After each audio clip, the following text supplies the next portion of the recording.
कानपुर देहात के मडोली गांव कांड ने तूल पकड़ लिया है। अतिक्रमण हटाने के दौरान झोपड़ी में जलकर मरी मां बेटी के परिजनों ने पुलिस प्रशासन पर गंभीर आरोप लगाए हैं।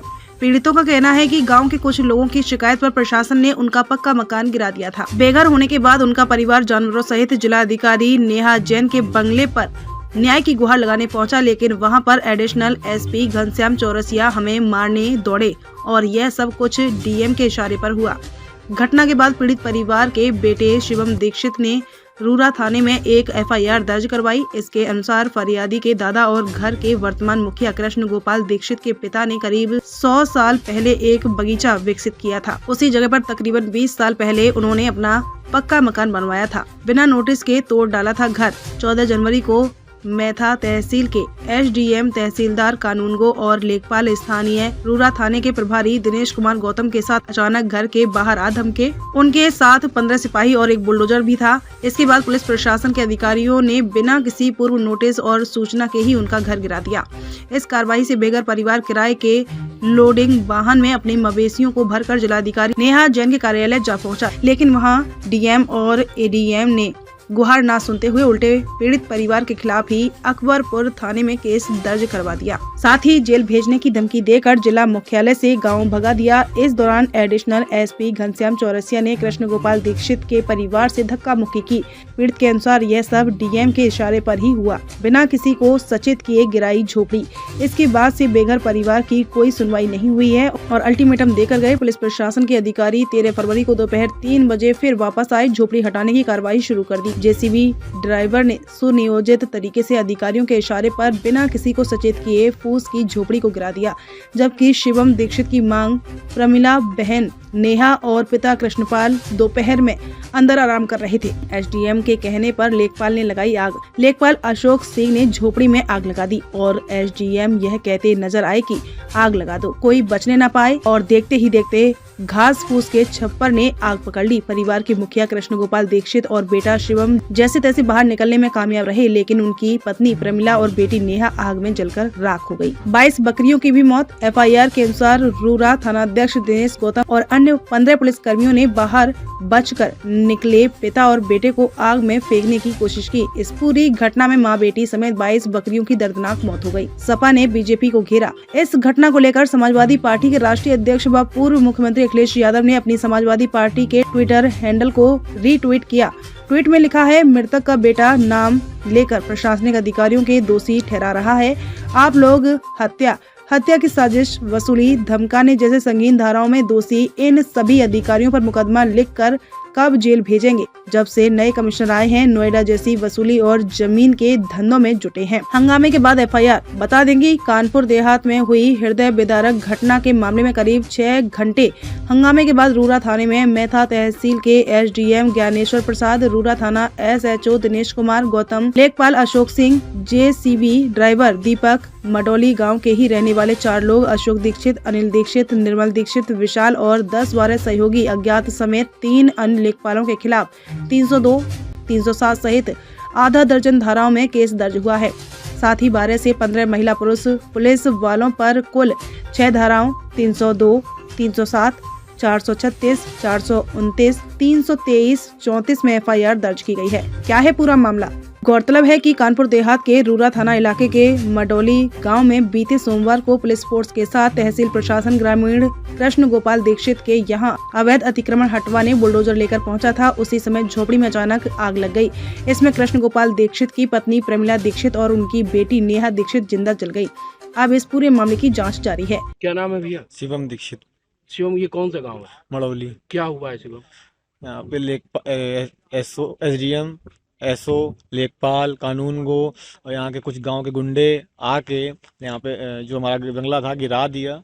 मंदिर नल सब गिरा दिया। उसमें कुछ हमारी मम्मी और बहन और 22 बकरियां थी, वो जल के राख हो गई। मम्मी और बहन का क्या नाम? शिवा बहन का नाम था और मम्मी का नाम प्रमिला दीक्षित था। हाँ, तो इसी में जल गई है, झोपड़ी में? झोपड़ी में। तो पुलिस क्या कह रही है? क्या अवैध जमीन पे रह रहे थे आप लोग? हाँ, पुलिस बोल रही है कि ये सरकारी जमीन है। प्रशासन क्या कह रहा है? कुछ कहा? कुछ नहीं।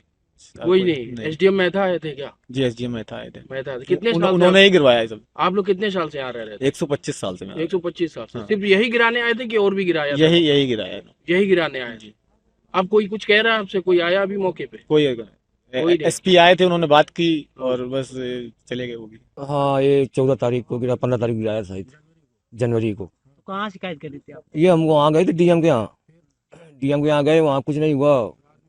कैसे अकेले गए थे कि नहीं, ये सभी लोग गए थे, हम लोग 5-6 लोग, पत्नी भी, बिटिया भी, 2 लड़का, हम, गाय भैंस सब कुछ था, वो लेके गए थे।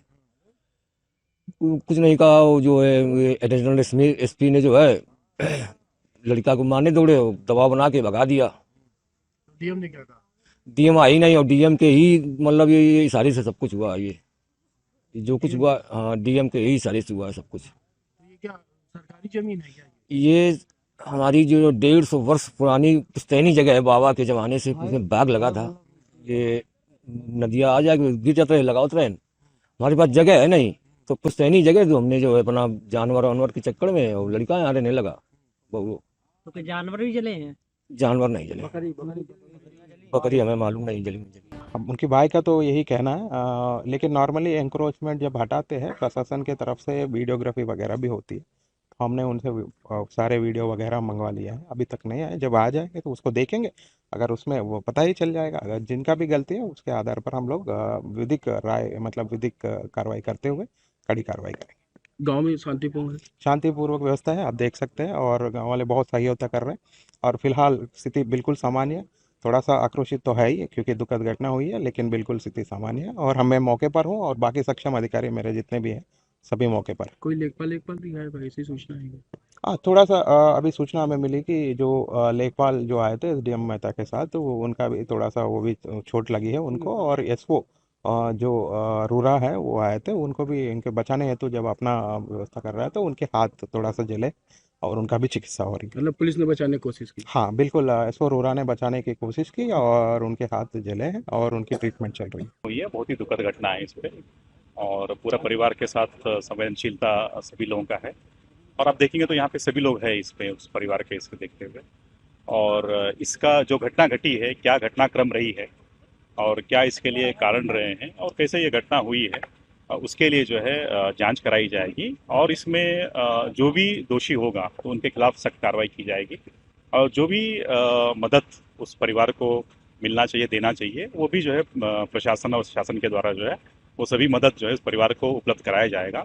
और डिटेल इंक्वायरी के बाद जो भी इसमें गलत पाया जाएगा तो उसके खिलाफ जो भी नियमानुसार कार्रवाई है, प्रभावी कार्रवाई इस पर की जाएगी, और परिवार को भी जो है जो भी सुरक्षा परिवार को भी चाहिए वो सुरक्षा भी जो है परिवार को उपलब्ध कराया जाएगा। तो इन पर मुकदमा भी लिखा दिया गया और भगा भी दिया गया। मुख्यमंत्री जी बहुत संवेदनशील हैं, और हम समझते, हम लोग सब उनके एक पैरोकार ही हैं, उन्हीं की तरफ से आए हैं। फोन आया कि आप जाइए, तुरंत घटना स्थल पर पहुंचे, लेकिन हम तो वैसे भी आ ही रहे थे। तो मुख्यमंत्री जी के कहने, उन्होंने बाद में फोन भी आया कि आप जाइए घटना स्थल पर, देखिए और हमें बताइए। घटना बहुत दुखद है, और हम समझते हैं कि इनको तो दुख, हमें भी बहुत दुख हो रहा है कि मतलब हम इस क्षेत्र के विधायक, और हमारे यहाँ ऐसी घटना हो रही है कि लड़की को, और मतलब महिलाओं के साथ अत्याचार, महिला कल्याण में होना मेरा बेकार है, तो हमारे यहाँ हमारी बेटी को ही हम नहीं बचा पा रहे हैं, माँ को नहीं बचा पा रहे हैं। इतने लोग खड़े हैं, कोई भी सहृदय होगा तो हम समझते द्रवित हो जाएगा। पहले वो निकालने की कोशिश करेगा, बाद में घर गिराएगा। जमीन तो देखिए, जमीन तो यूं ही पड़ी है और पड़ी रहेगी, कोई ना उठा के ले जा रहा है ना कुछ भी है। हम समझते हैं कि मुख्यमंत्री जी हमारे बहुत ही संवेदनशील है, और बहुत इस बात को संज्ञान लेंगे, और उचित न्याय होगा। जो भी इसमें दोषी पाया जाएगा उनको सख्त से सख्त सजा मिलेगी। कानपुर से रामेश्वर सिंह चौहान की रिपोर्ट।